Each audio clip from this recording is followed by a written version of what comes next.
Hello, and welcome to the fourth instalment of Indie April.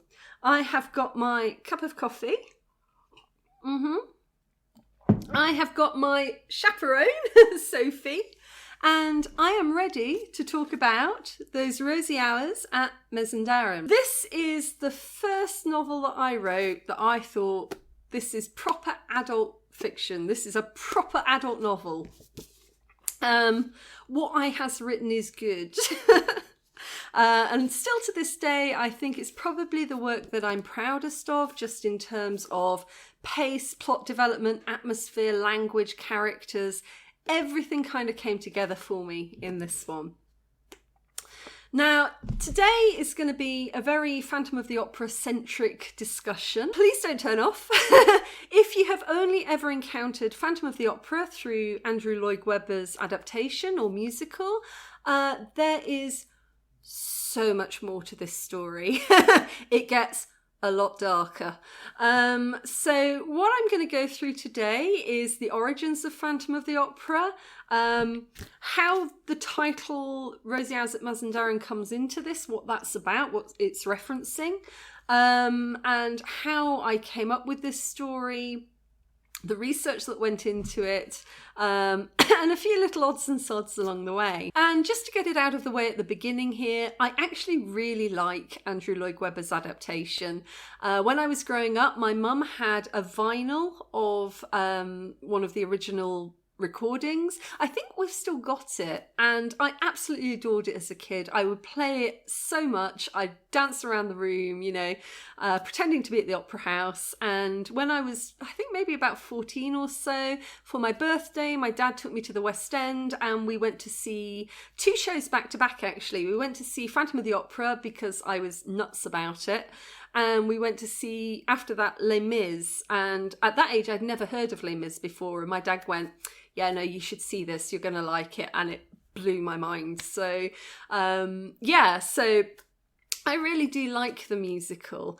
But it's very different to the original story. And there's a lot of things missing from the adaptation. So if you were to watch Andrew Lloyd Webber's adaptation, either in the West End or as a film, you would be forgiven for thinking that it was just a gloriously gothic romance and that the Phantom of the Opera is just a terribly misunderstood, dark and brooding and slightly possessive kind of character, but at his heart he is a picaresque romantic. That he has redeeming qualities within him. In the original, he's a cold-blooded killer. There is no other way to put this at all, as I will explain. He's dark. And so, where do I begin with all of this? Let me begin with a very, very brief overview of the Phantom's origin story, which will lead up to the main character of this story. So this is a prequel to Phantom of the Opera, written many, many, many, many years before Phantom of the Opera occurred. But it comes purely from Gaston Leroux's original story. So the original Phantom of the Opera was written by a French writer, Gaston Leroux, and it was published, it was serialised in the newspaper Le Gaulois in, I think, 1909. So way back in the olden days, it was very, very common to serialise novels in the newspaper before bringing it out as sort of a condensed, collected work at the end for people to buy. Loads of novels started off this way. Three Musketeers is another one. And I kind of miss that. I kind of feel like, wouldn't that be nice if newspapers were to serialise novels again? And also, as was very common in ye olden days, it's written in a very classic style. And what I mean by that is it was very common for the author of the book to insert themselves into the book, and to sort of talk as though they're presenting a true story that happened to them. So in Gaston Leroux's case, it's like sort of, oh yes, and I was in Paris and I met this interesting person and this is the story that they told me, da da da da da. So, you know, they're recounting a story they heard from somebody that they met, sort of thing. And it gives it this sense of reality, this sense of, oh, is it true or is it not true? Did it happen or did it not happen? You know, I quite like that. It's something that we just don't do in modern day novels usually anymore. We tend to just jump straight in with the story and dispense with the author as narrator. But I think it definitely has a certain charm to it. The origin story of Eric is a very, very interesting one. Sorry, if you don't know, the Phantom of the Opera's name is actually Eric.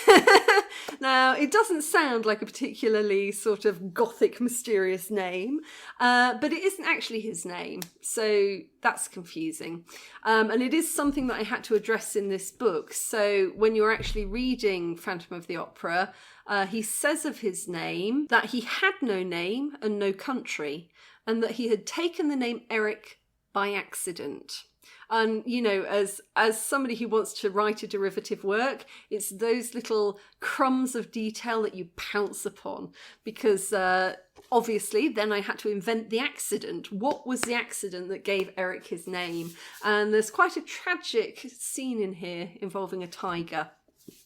And that's how he got his name. So the original work says, Eric was born in a small town not far from Rouen. He was the son of a master mason. He ran away at an early age from his father's house, where his ugliness was a subject of horror and terror to his parents. For a time, he frequented the fairs, where a showman exhibited him as the living corpse. He seems to have crossed the whole of Europe from fair to fair, and to have completed his strange education as an artist and magician at the very fountainhead of art and magic, among the gypsies. A period of Eric's life remained quite obscure. He was seen at the fair of Nizhny Novgorod, where he displayed himself in all his hideous glory. He already sang as nobody on this earth had ever sung before. He practised ventriloquism and gave displays of legerdemain so extraordinary that the caravans returning to Asia talked about it during the whole length of their journey. In this way, his reputation penetrated the walls of the palace at Mazandaran, where the little sultana, the favourite of the Shah and Shah, was boring herself to death. A dealer in furs, returning to Samarkand from Nizhny Novgorod, told of the marvels which he had seen performed in Eric's tent. So then the Darogay, the chief of police in Mazandaran, is sent off to find Eric and bring him to the court in Iran. And it's said of Eric that he was guilty of not a few horrors, for he seemed not to know the difference between good and evil. He took part calmly in a number of political assassinations, and he turned his diabolical inventive powers against the Emir of Afghanistan. One of the criticisms I did get in some of the reviews of this book is people were saying, no, I don't believe it. I don't believe that this, you know, this shy, retiring, this sort of hidden character such as Eric in Phantom of the Opera in Weber's adaptation would have travelled the world and had the courage and the guts to do all of these fantastical things. But he did. In the original, he did. There was nothing shy about this guy. I mean, this is a guy who rose to be the chief assassin in the Shah's court. And at the same time, he was building these incredible palaces. So he was turning his conjuring skills into architecture, like hidden rooms, mysterious stairways, all of these things. And then after he leaves Persia, he goes off around the world to Turkey and to other countries, building more of his palaces, giving his services as an assassin and an advisor to other kings and shahs and sultans. And eventually it gets to this point where it says, then, tired of his adventurous, formidable and monstrous life, he longed to be someone like everybody else. And he became a contractor, like any ordinary contractor, building ordinary houses with ordinary bricks. He tendered for part of the foundations of the opera, so that would be the Paris Opera House. His estimate was accepted. When he found himself in the cellars of the enormous playhouse, his artistic, fantastic, wizard nature resumed the upper hand. Besides, was he not as ugly as ever? He dreamed of creating for his own use a dwelling unknown to the rest of the earth, where he could hide from men's eyes for all time. So Eric was a very confident and capable person. You know, he'd run away from home at an early age because he'd been rejected because of the way that he looked. He'd travelled the entire world, and he'd become very famous for his Punjab lasso. So whilst he was in India, he became an adept master of using this lasso, which is basically like the hangman's noose. So another excerpt explains, "No one knows better than he how to throw the Punjab lasso, for he is the king of stranglers, even as he is the prince of conjurers." So a very dark, very intriguing individual here. Now, all of this explanation of Eric's life and where Eric comes from is narrated by another character in the story. And it's a character that you will never see in Webber's adaptation, or at least never know that you have seen. So essentially, the person who tells you the most about Eric is a guy called the Persian. Now, the Persian was the Darogay of Mazandaran. So he was the chief of police of Mazandaran. And from what we learn in this story, he's the one who helped Eric to escape Iran when his usefulness had run out. And then it appears that much, much, much later on, he joins Eric in Paris. So once the opera house is up and running, we find Eric and the Persian both living in Paris. So Eric the Phantom is not really considered to have many friends on account of the fact he tends to murder a lot of them. But for some reason, he has got a respect for the Darogay, and he never attempts to kill the Darogay, although he almost does. I'll go into that in a moment. But when we come to Webber's adaptation, you will never see the character of the Darogay, but you will see a sort of a nod to him. It's generally sort of assumed that the monkey with the clashing cymbals that you see on the musical box is a sort of a nod and a wink to the Darogay, that maybe he was demoted to a musical box rather than an actual character. Throughout the whole story of The Phantom of the Opera, which is about the love affair between Eric and Christine, that is the whole love story. There's Eric and Christine, and then there's Viscount de Charny, and there's this love triangle going on, and it plays out very much as we know the story today.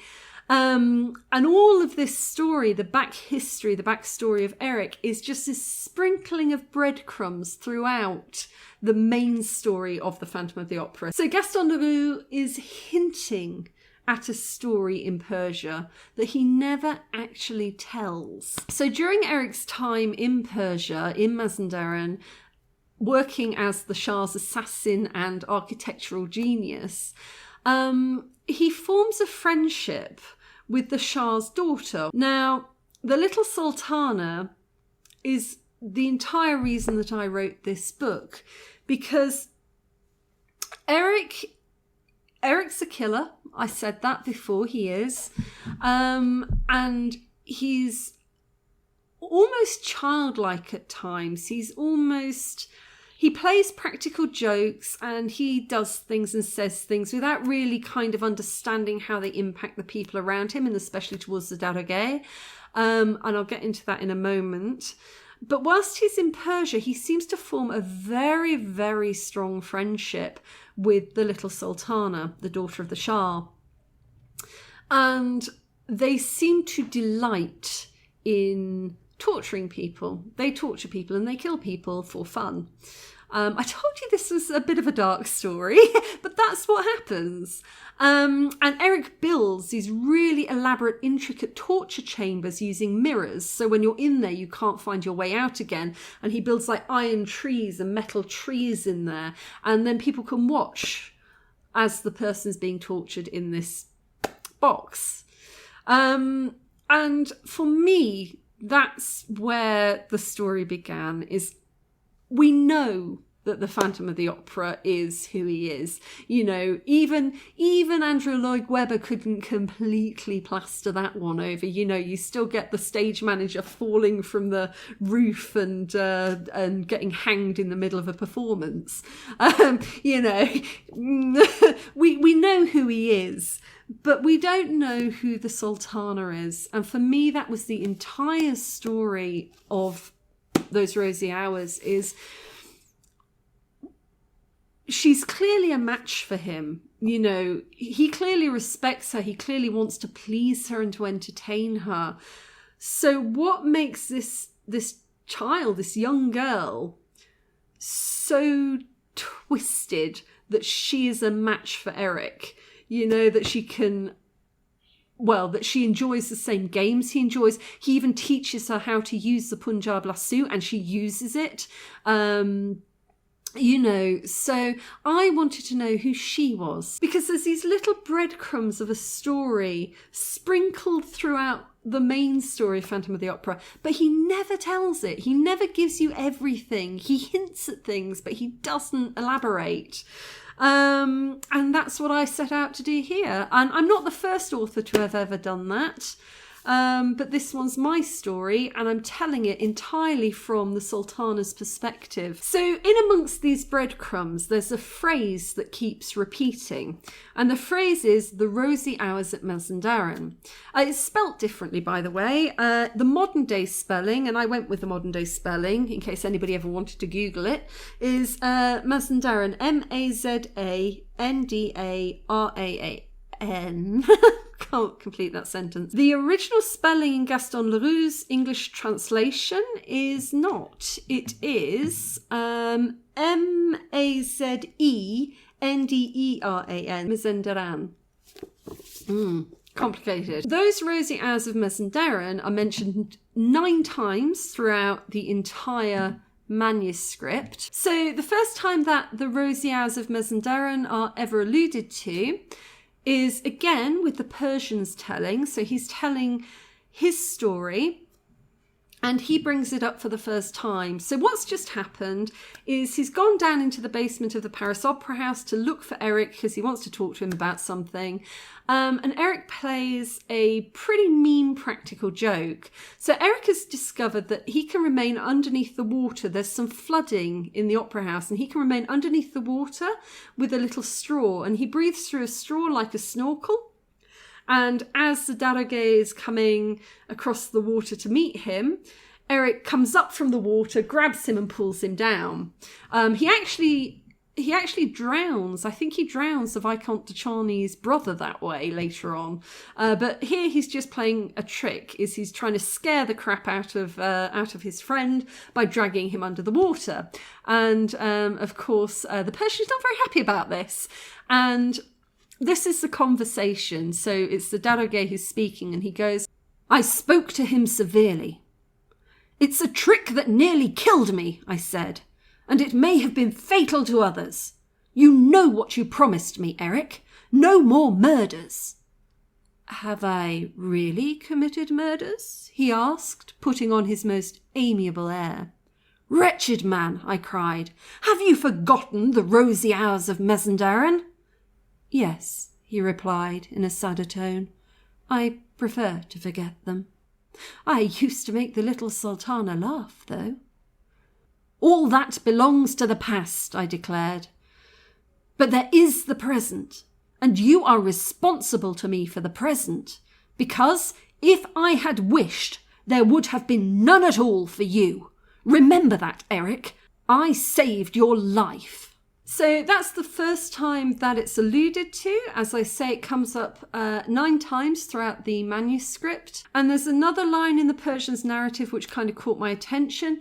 Earlier on, it talks about rosy hours being Eric entertaining the crowd and entertaining the Sultana by bringing in warriors into a courtyard. And just as the warriors or the soldiers thought that they were about to kill Eric by hitting him with a blunt object or, dealing him a fatal blow, Eric would suddenly whip through the air with his lasso, and that was the end of the soldier. So it sounded a bit like a gladiatorial kind of competition, although not much of a competition by all accounts. But later on, it talks differently. The tone changes slightly because it talks about victims of the rosy hours of Mazandaran being barefooted or having no shoes on. I feel that's something different. Fans of Phantom of the Opera are fans PHAN. I quite like that wordplay. But on many fan forums, you find people discussing the rosy hours and what were they? Why were they peppered throughout this? Now, on the surface, it seems like it was just a bit of a horrific blood sport for Eric and the Sultana to participate in. It makes me think a little bit of Ramsay Bolton, Game of Thrones, where he's running through the woods trying to shoot the girls. Anyway, that kind of evil. But then whilst I was doing the research for this, I came across something that made me think of it slightly differently, which I included in the book. So, the big question, when you're writing a work of fiction based on another work of fiction that presents itself as having been fact, there's a lot of things to look at there. There's a lot of questions, because I really feel it's incredibly important to respect the original work. For me, at least, I feel that way. I've written a few books based on other people's work. So this was the first one. Children of Lear is based on an English translation by Lady Gregory. I'll get onto that later. Creeper's Cottage is based on David Southwell's Hookland series, Hookland Guide. And so for me, I feel, even though it's fiction, I feel like I have a responsibility. If I'm going to say, thank you so much, I loved your story so much, I'm going to write something based on it, I think you need to try and stick to the original base, at least to some degree, because I don't know, I feel partly I feel it's respectful, and partly I think it makes for a better continuation if the continuation is close to what was written in the original. So when I do write works based on other people's works, I really try to research. I really try to stick to what the original author had or gave us. That's just me. I mean, you can do complete parodies, which, I'm thinking about, what was it? Pride, Prejudice and Zombies. I mean, yeah, that's totally cool. But I think if you're going to write one that you say is based on the original, then, Sophie doesn't agree. Sophie has got no time for this waffle. So let's move it on. I began by figuring out the time period because I had to, because it's a historical fantasy, dark historical fantasy, and the word historical in that means that it is rooted in real life history, and therefore I needed to know first and foremost what time period I'm talking about.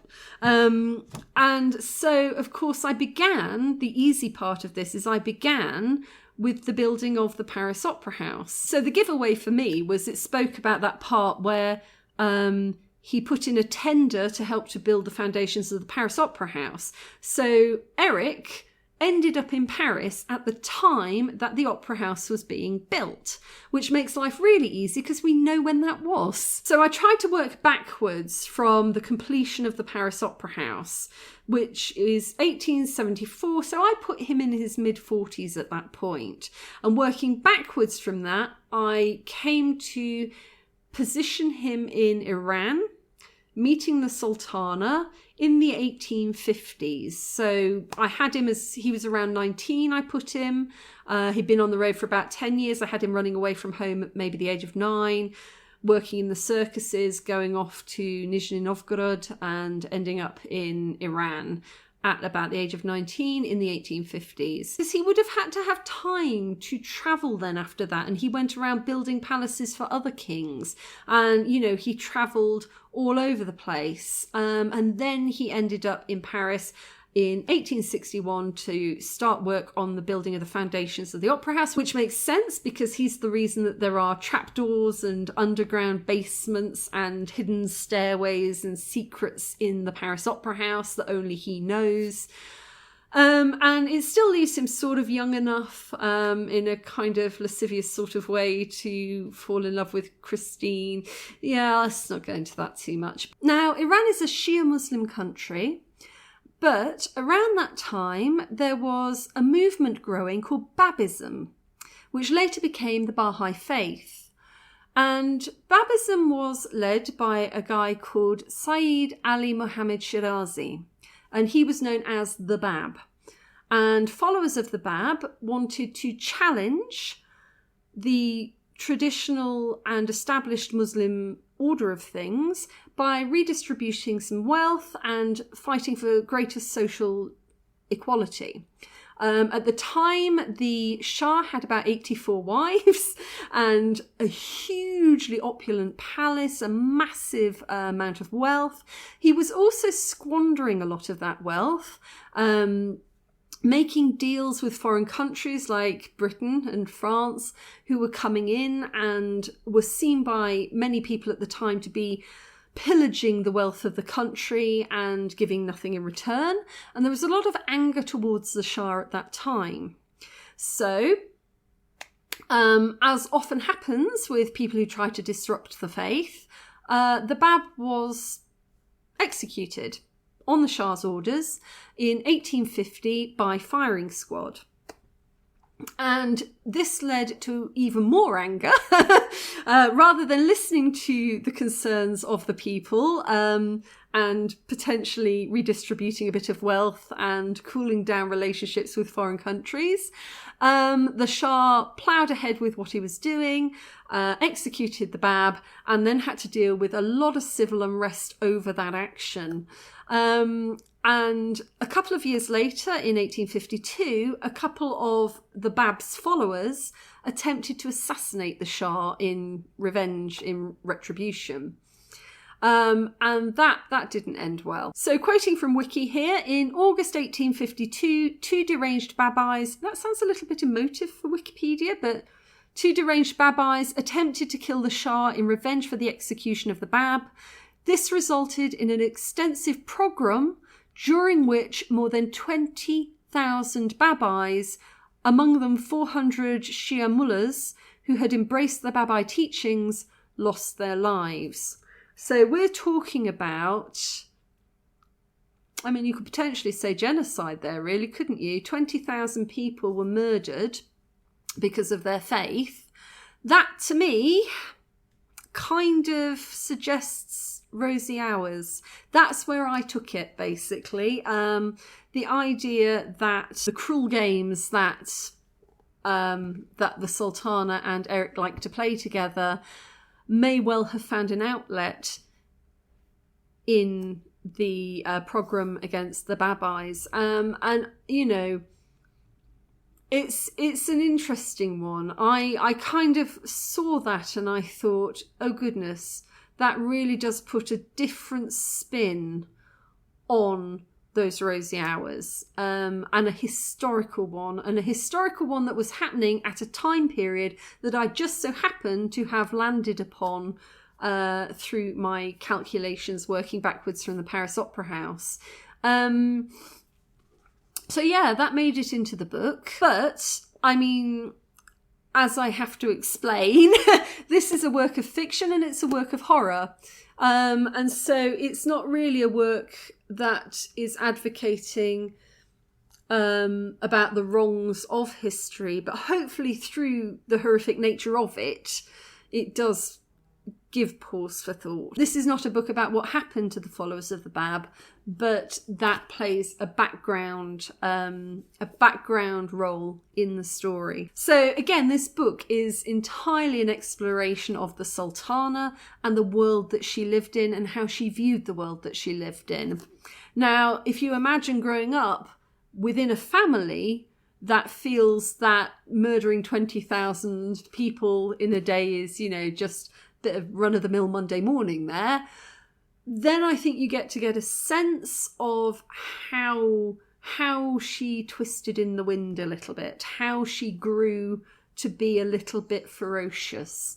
If that is what your family are capable of doing and see no problem doing, then you yourself, born into absolute wealth and absolute privilege where nobody has ever said no to you, you can kind of see how that might have an effect on her psychology. So another part that was a really big learning curve for me, being a Westerner, coming from a Western perspective, writing about a culture that is not my own, was my own image and stereotype of what Iran was, especially relating to women. Because, as an English girl growing up, I had two very conflicting images of Iran and, the Near East. So one of those was the very modern day depiction in the newspaper of all women wearing sort of hijabs or wearing full burqa and being, very hidden away, very closed away, and incredibly conservative. And that was my recent view of it, because that's what the media keeps showing. The other one was the exact opposite image, because growing up, the Dance of the Seven Veils, Hollywood depictions of belly dancers, of women scantily clad in see-through material, showing everything. So I had both of those images in my mind, and I didn't know which one was true. What was true? And so it's very much, to me, it was a bit like the movie La Reine Margot, if you've ever seen that. Because in your mind, you have this image of Catholicism, we're all very modestly dressed and everybody's it's all about propriety, dear. And then you watch La Reine Margot and you see what Catholicism was in France at that time. And everybody was sleeping with everybody. Everybody was wearing makeup and dressed to the nines. And it was incredibly, gloriously opulent. Now, thankfully, because it was the 1850s, there's plenty of photographic evidence. And it's really quite incredible. I saw pictures within the harem because, Afsar, the main character in this, grows up in the harem. And, there are women sitting there smoking hookah, short skirts, legs akimbo, just sort of relaxing in their environment. Although, emphasis there on harem. They were in a harem, which in itself is quite a restrictive environment. But so many beautiful pictures. And one of them, there was one picture that I looked at, and I looked at it and I went, that's her. That's Afsar. That is a photographic depiction of her arrogance, her haughtiness, her absolute, power, and with long flowing uncovered hair, a short skirt and a book in her hand. And I just thought that was just beautiful. And also pictures of girls in villages wearing short skirts, like little puffed short skirts, which were the national dress, which was totally at odds with what I had in my mind of, the full sort of covering and the sort of face covering and the modesty. It was just women kind of going about their day. And I think that persisted into about the 1960s even. There are pictures of women, short skirts, in what are today very conservative nations.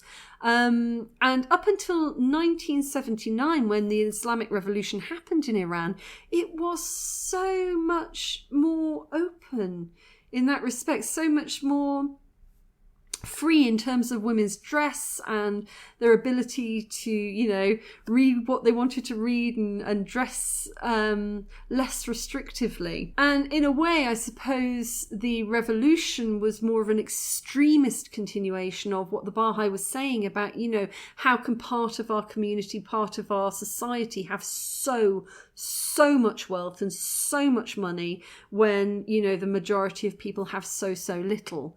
Only it took it to a very different extreme. So I learnt a lot through this, and the history has fascinated me, and it still fascinates me. Another part that fascinated me and which made it into the book was the folklore, because yes, it's a Shia Muslim country, but there are so many references and so much remaining historical folklore. And yeah, I'm a sucker for folklore, so quite a bit of that made it into here as well. And yeah, so I really enjoyed this book. I think this book, it tested me to the limits of research and what I was capable of doing in that respect. And it tested me to the limits of, you know, writing outside of my culture, writing outside of my experience. And I think it worked quite well. And I think I remained very true to the Phantom of the Opera, the spirit of Phantom of the Opera, as it was originally written, in the spirit of Eric in his youngest years, and the spirit of the Sultana, who had a lot of issues. And, you know, I think it also was quite well situated in the atmosphere of Iran at that time, and the history of Iran at that time. Feel free to argue. But yeah, for me, I was quite proud of it. Now, I did go and put this out on submission, and it was picked up almost instantly by a press called Ghostwoods. And Ghostwoods are incredible. They are a couple, Tim and Salome, and they pulled out all the stops on this. There's actually an article about how this cover was made, and I'll link to that below. And it's just wonderfully laid out. It's really very beautiful. And the icing on the cake was that Ghostwoods managed to get Emma Newman to come and do the audiobook. So Emma Newman is an amazing British fantasy writer, Hugo Award-winning podcaster. It was such a privilege to have her working on this. And still to this day, one of the most emotional moments for me is there is a lullaby in this book. It's a Farsi lullaby. And it's true that writers are magpies. We see shiny, pretty things and we steal them and then we use them. So there was a really old ancient Farsi lullaby. And at one point, Afsar is singing the lullaby in the book. Now, I knew the words because I had found the words, but I had no idea what that sounded like because I don't speak Farsi. I am not from Iran. I don't know what it sounds like. And Ghostwoods went out of their way. They found a wonderful lady called Nadia Tariq, and she was the consultant Farsi speaker. And every time that Emma needed to pronounce something, Nadia would step in and give us the correct pronunciation. So, I mean, even for myself, I always used to pronounce the Persian's name or the Persian's job title as Daroga, and it's Darage. So, you know, I was constantly learning myself. And I will play for you now how that lullaby sounds. And the first time I heard it, I was close to tears because it's just incredible to hear your work brought to life in a way far beyond what you expected yourself. It was kind of emotional. La la la la, gole pone, beha pace delangone. Sleep, my child, my heart is broken. And so many lovely things came from this book. There's a wonderful cartoonist called Stephanie Pirro, and she created cartoons that she sent me the originals of Afsar and Eric, and a piece of jewellery as well, custom-made jewellery with little charms on it. all Phantom related. So it was just the most wonderful experience working with Ghostwoods, and they're such a dedicated team. And you find this so often with smaller publishers, smaller press. They are absolutely passionate about what they do and about producing really quality work. And this for me was really, it was a joy to work with them. And the resulting product is still probably the book that I'm proudest of having written. So, that is my jaunt through those rosy hours, where the inspiration came from, what the title means, to me, at least. And that's the joy of fiction, is it means different things to different people. So if you are going to pick it up, do be warned, it's a very dark story. And don't pick it up if you don't like dark stories.